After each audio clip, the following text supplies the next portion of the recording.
जय हिंद। विनाश काले विपरीत बुद्धि, यह वाक्य पिछले 9 सालों से देश का बेड़ा गर्क करने के लिए आप बिल्कुल सही मान सकते हो। सरकार की ओर से बड़े बड़े वादे किए जाते हैं और अंत में अपने वादे पूरे करने की जगह पर सरकारी एजेंसियों का गलत तरीके से भारत में उपयोग कर अपने वादों से मुकरने का रास्ता सरकार ने ढूंढ लिया है। कुछ इसी तरह का हाल आज के वीडियो में विश्लेषण के माध्यम से हम आपके सामने रखने का प्रयास कर रहे हैं, तो वीडियो के अंत तक बने रहिए ताकि आपको भी पता चले कि सरकार और रेलवे किस तरह से आपको बेवकूफ बना रही है।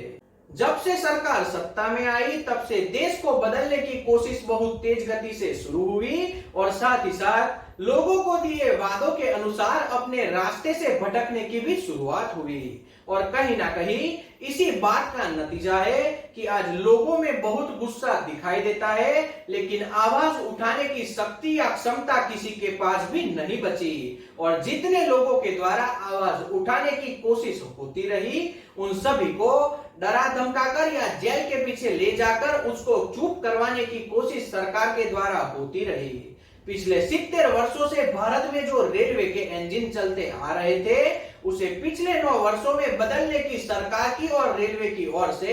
भरपूर कोशिशें हो रही है और उसी के नतीजे के स्वरूप में अब स्थिति 70 वर्ष पुराने इंजन से नई ट्रेन के इंजन को खींचने की कोशिश होने लगी है। जब 70 साल पुराने इंजन का उपयोग कर नई ट्रेनों को खींचा जाना था और वंदे भारत जैसी ट्रेन को खींचा जाना था, तो फिर नई ट्रेनों को बनाने का क्या जरूरत हुई। और अगर ऐसे में रेलवे की ओर से यहां आपको बताया जाए कि इस ट्रेन को कंपनी से बनाकर हरी झंडी दिखाने के लिए रेलवे स्टेशन तक छोड़ना था और इसी के लिए पुराने इंजन का उपयोग किया गया, तो इसमें भी किसी को बिल्कुल दुखी होने की जरूरत नहीं होगी, क्योंकि अब तो आम जनता को भी बेवकूफ बनने की खुशी महसूस होने लगी है। कुछ इसी तरह से पिछले 9 वर्षों से रेलवे में सफर करने वाले यात्रियों को भी सफर के दौरान अच्छी सुविधाओं का वादा किया जा रहा है और अच्छा खाना खिलाने की बात भी होती रही है और कुछ इसी तरह से लोगों को बहुत अच्छी सुविधा भी मिल रही है।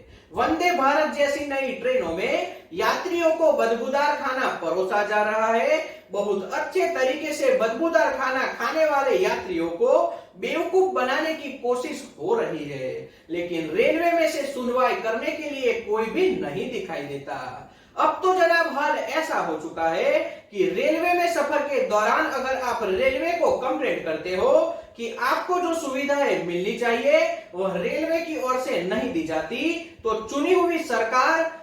खानगी कंपनियों के ऊपर पूरा आरोप लगा देगी और आम जनता को बताया जाएगा कि सफर के दौरान आपको जो दिक्कतों का सामना करना पड़ा, आपको जो मुश्किलें उठानी पड़ी, उसके लिए इससे जुड़ी कंपनियों की गलती मान ली जाएगी,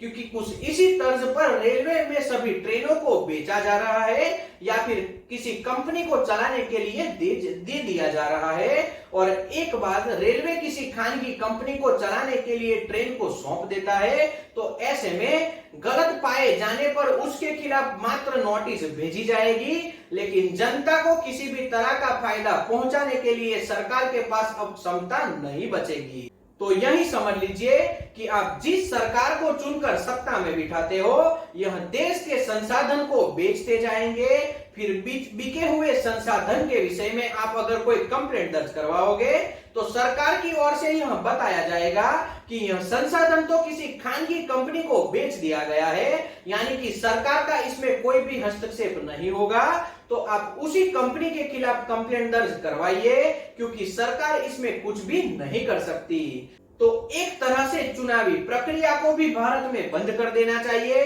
ताकि आम जनता किसी भी कंप्लेंट को लेकर कंपनी के पास चली जाए या फिर कोर्ट के पास चली जाए। चुनी हुई सरकार की किसी को भी कोई भी जरूरत नहीं होगी, क्योंकि आपकी कंप्लेंट सुनने के लिए चुनी हुई सरकार के पास आने वाले समय में किसी भी तरह की शक्तियां नहीं बचेगी। ऐसा भी आप इस मॉडल से जान सकते हो। कुछ इसी तरह से द वायर के एक रिपोर्ट के अनुसार आम जनता के बीच में रेलवे से जुड़े कुछ आंकड़े रखे गए, जिसमें आरटीआई एक्टिविस्ट ने रेलवे से कुछ आंकड़े मांगे थे, जिसके जवाब में रेलवे ने आरटीआई एक्टिविस्ट चंद्रशेखर गौड़ को वर्ष 2023 के कुछ आंकड़े मुहैया करवाए, जिसके मुताबिक वर्ष 2023 में रेलवे में कुल 2,74,580 पद खाली पड़े हैं, जिसमें से मात्र सुरक्षा श्रेणी से जुड़े पदों की संख्या 1,77,924 के करीब रेलवे की ओर से बताई गई। अब यहाँ पर प्रश्न आता है कि रेलवे में इतने सारे पद अभी तक क्यों खाली पड़े हैं और सुरक्षा से जुड़े इतने ज्यादा पद खाली है,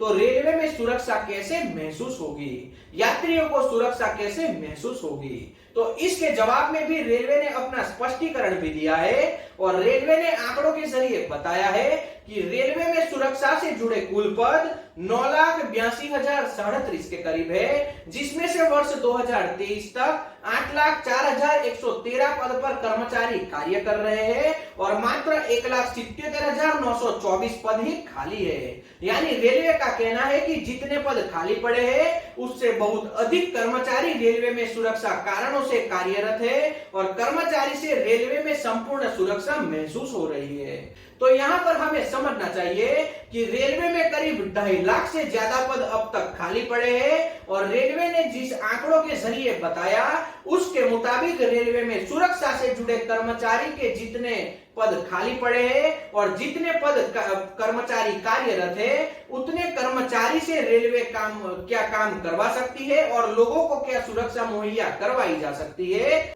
लेकिन आने वाले दिनों में कर्मचारियों का चयन किया जाएगा या नहीं, अगर चयन किया जाएगा तो कितने कर्मचारियों को नौकरियां मिलेगी, अगर रेलवे में किसी भी तरह की भर्ती प्रक्रिया नहीं करनी है तो इसके पीछे रेलवे और सरकार की क्या मंशा हो सकती है, यह कुछ भी इस आरटीआई के जरिए रेलवे की ओर से और सरकार की ओर से बिल्कुल नहीं बताया गया। यानी समझ के चलिए कि रेलवे में हाल के दिनों में किसी भी तरह की भर्ती प्रक्रिया की जाएगी या नहीं, इस विषय में किसी को भी कुछ भी नहीं पता। और इसी तरह से अगर आने वाले वर्षों में रेलवे में भर्ती प्रक्रिया नहीं की जाती तो समझ के चलिए कि रेलवे को पूरी तरह से खानगी कंपनियों को बेच दिया जाएगा, ऐसा भी आप मान सकते हो। और इसी विश्लेषण में हमने जिस तरह से बताया उस तरह से आप अगर रेलवे में सफर के दौरान चुनी हुई सरकार को अगर कंप्लेंट करोगे, आपको जो दिक्कतें उठानी पड़ी उसकी कंप्लेंट करोगे,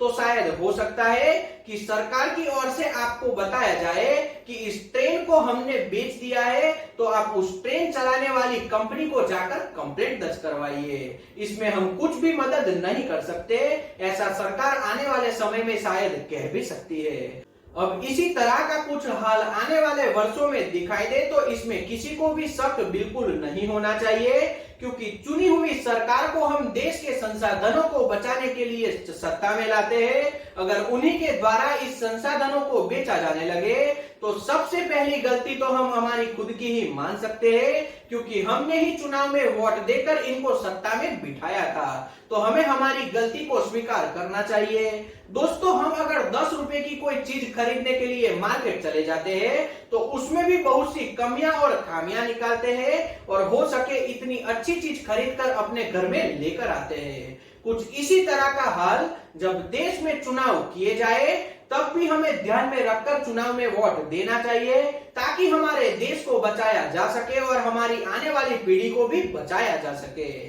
बाकी चुनी हुई सरकार जनता के प्रश्न को हल करने के लिए होती है। जनता के द्वारा जो प्रश्न उठाए जाते हैं, जनता के द्वारा सरकार को जो काम सौंपा जाता है, जनता के लिए सरकार को जो सामने से काम करना चाहिए, इन सभी बातों पर चुनी हुई सरकार को कार्य करना चाहिए। यह सही में चुनी हुई सरकार का कार्य होता है। लेकिन इससे विपरीत चुनी हुई सरकार जनता के द्वारा जो काम बताए जाते हैं, जनता के जो प्रश्न होते हैं, यानी कि जनता जो अपने प्रश्न खड़े करती है, उस जनता को ही दबाने की और कुचलने की कोशिश सरकार के द्वारा होने लगे तो आप समझ कर चलिए कि लोकशाही खतरे में आ चुकी है। तो एक बार इस विषय में सभी लोगों को सोचना चाहिए। शायद हो सकता है कि हम इस विषय में भी गलत हो सकते हैं, लेकिन हमने आंकड़ों के अनुसार ही इस विश्लेषण को बनाया है। तो आज का विश्लेषण यहीं तक। अगर यह विश्लेषण आपको पसंद आया हो तो वीडियो को लाइक और शेयर करिए, चैनल को सब्सक्राइब कर लीजिए